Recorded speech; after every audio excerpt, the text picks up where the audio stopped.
Hey buddies, welcome to AmassGames. My name is Simon and today we're doing part one of many in this series of videos relating to the UK Games Expo 2023 and in particular games that I'm looking to check out and play. Now there will be other videos such as games that I have ordered, games that I'm looking to see if I can find, pick up or that kind of stuff. This is about games you might actually see me demoing as well. So there will be other videos relating to other bits, so if you want to check out that, there might even be an attempt at humour. You might want to subscribe and hit the notification bell, obviously like and let me know in your comments. But right off the bat, there's about 30 games that initially caught my eye. There will be more videos with other games I'll be talking to you about, but this is just because if you want to like the dedicated gamer kind of space, you'll find me at the back of Hall 1. So walk in, take a right, take a left, that far corner, and the opposite corner I'll talk about some other games. So first up, all these games I have had an eye on. They might not necessarily be new, but they might be not something you've tried before. So this is the second edition of Great Western Trail. This time it's the second in the trilogy that they're planning. This is called Argentina by Alexander Pfister. He is from Austria, and I've played many of his games. He's one of my highest rated designers that I enjoy playing. It's the artwork by Chris Quilliams. Chris Quilliams, behind the designer of Azul. So if you like the artistry over there, then you'll find this here too. And yeah, it's all I can tell you about this game so far from having experienced it in person is how much little cowboy meeples fall over. So it's a big thing about that. Aside from that, I will be hopefully talking to you more about the video and my thoughts on the game in particular in a separate video. But for now, that's the first in the list to tell you about. Next up, a game that I have played and I have demoed as well. Great designer, Paolo Mori, one of my, again, top 10 designers for me. Other games such as Augustus, you can find on the channel, as well as Blitzkrieg and Caesar and stuff like that. So this is Libertalia, this is the re-implementation of Libertalia. You can see my rating, haven't played it that much. I find I might even prefer the original, but I'm not a big fan of Libertalia compared to other games by him. My average rating is 6.36, so it's slightly below average for me and not in a major hurry to go back. Whereas Zombicide I love. You can check out my cooperative playlist. Very much enjoy Zombicide. Back in 2013, it was kind of the game that kind of got me into games, in particular in a big way. It's how I ramped up my playing to at least kind of 4 days a week at that point. So yeah, this is a re-implementation of the second edition. It's a shorter game, only like 1 hour to play. Highly looking forward to checking this out. Again, it's still 1 to 6 players. Next up by Rory Konietzko. So I'm a big fan of Rory's. I've enjoyed Outer Rim and games like that. We'll talk about one of his other designs later on. But this is 3000 Scoundrels. I don't know much about it. I didn't get a chance to play The Initiative, which was at the UK Games Expo before. I believe it premiered there.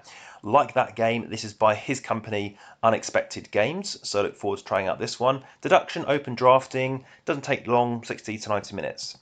Next up, Marvel United. I've heard this is highly rated compared to another game I'll be talking to you about. This is by Spin Master Games and Simon. And it seems really interesting as this kind of cooperative nature style of game. And yeah, Simon also did, as you just saw, Zombicide as well. So big into your minis. Eric M. Lang is again behind this. Looks pretty fantastic. And again, at quite a short playing time. I know kids really enjoy it at age like 6+. It says 14+, but 6+ is fine. Next up, Squid Game. So I have watched Squid Game. Says it's 16+, 3 to 6 players, 45 minutes in duration. One of a few IPs we'll see about. Don't worry necessarily about ratings. I haven't looked into it too much, but being bluffing, saying it's a children's game, it might put people off. But we can have a quick peep and see if there's something that people against. Tiny boards. Okay, so right, I don't know. Odd comments initially, just based on those few we can see so far, but definitely here to give it a go. Next up, Ozark. And with all these games, like I said, they are there at the Expo to play, and if you don't like them, you don't have to buy them. So we have Ozark, Money Influence Control. I finished watching all of Ozark. The name put me off initially, but very much enjoyed this money laundering style TV show. And it's kind of an area control kind of game here. It's around 30 minutes in duration. The area control element isn't necessarily a big fan of something I'm into, but I have found more and more examples I like, which Eric M. Lang is great at. Next up, we have Lufferton. This is an interesting name because Lufferton or Luften is when you open a window to get fresh air in the morning in German. So I don't know how similar this might be, but this is more about a Viking territory game, but mainly around hand management. Again, 45 minutes or so to play by Pearl Games.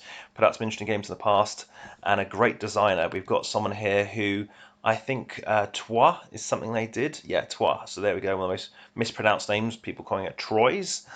And then we've got Time of Empires. Now, the name and the look of that looks pretty cool, and poor horsey.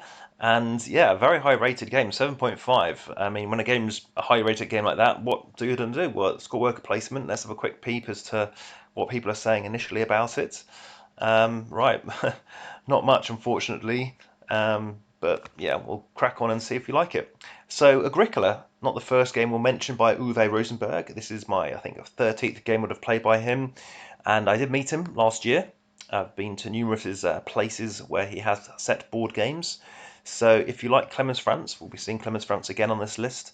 Then by all means think about check out Agricola. So again, it's the 15th anniversary edition. I do have another Agricola video on the channel, so just Google AmassGames and Agricola and find that out. Okay, next up we've got Ottawa. So here we go, Uwe Rosenberg again. His kind of big release last year about Ghanaian bats. So very much an educational theme going on for this one. This is one of the big games I'm looking to check out. All right, Brass. So a game I have played. Wonderful pieces, worth going to checking out just to hold those lovely pieces. It's not a highly rated game for me. 8 out of 10 is still very high, but I just feel that it's not number one for me personally. I think there's a few bits to it that a bit of a drab board, a few things around the canal barges just doesn't really work for me. Whereas this looks bonkers, and that's the only reason I want to try it out, purely because of this strange looking box, strange artwork. But for a short duration, for a game that's for 2 players, that is something I'm more than happy to commit to trying out. So that is Radlands. Okay, next up, Challenges. Don't know much about this one, but with a high amount of player counts to play it at, with animals, deck bag building, looks of interest. Now there's a second edition of Wingspan. There's some extra bits that you can start off your game with, so I want to try out that. And also Asia. I've yet to try out Asia. Marvel Champions. So if you like Marvel United, you might prefer that to Marvel Champions, but there's plenty of content for Champions, and hence why I want to give it a go. I do have still to actually get a full video out. I have got the unboxing again for Vision. And now we have more Marvel. So you check out my playlist for Marvel. I've got a bunch of games in there too, but this is a reimplementation of Dice Throne. I want to check this out as well. And now we've got more artwork by Clemens France, again by Lookout Spieler, by Gunther Burkhardt. This is Tipperary, which is interesting considering it looks like it might be set in Ireland, but it's a family weight game, it seems. Interesting looking designs going on down here, and yeah, it's marginally garish. I don't know if that's a print and play copy they may well have. Have to see how the pieces look in person. They almost look like it's icing sugar that they've got there. Then we have San Francisco. This is by Ronnie Knizia and Rebel.